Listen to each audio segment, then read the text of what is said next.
Voting से ठीक पहले ईवीएम पर सुप्रीम कोर्ट का आया बड़ा फैसला, मचा हड़कंप।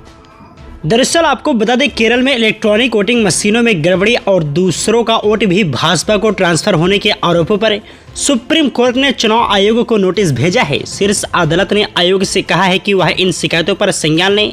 अर्जियों में आरोप लगाया गया था कि केरल के कासरगोड में मॉक पोलिंग के दौरान ऐसा हुआ था कि हर वोट भाजपा को ही जा रहा था।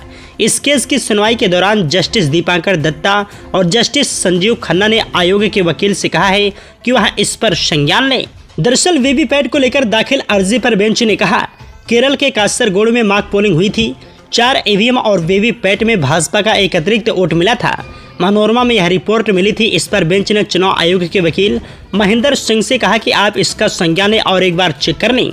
दरअसल अदालत में कई अर्जियां दाखिल की गई हैं, जिसमें मांग की गई है कि ईवीएम से पड़ने वाले सारे मतों का वीवीपैट स्लिप वेरिफिकेशन किया जाए। इस मामले को लेकर मंगलवार को लंबी और दिलचस्प बहस भी हुई थी। यही नहीं, वकील प्रशांत भूषण ने वीवीपैट की सारी स्लिपों की गिनती कराने की मांग की थी।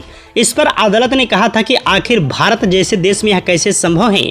इस पर प्रशांत भूषण ने जर्मनी जैसे देश का उदाहरण देते हुए कहा था कि वहां बैलेट पेपर से ही चुनाव हो रहा है।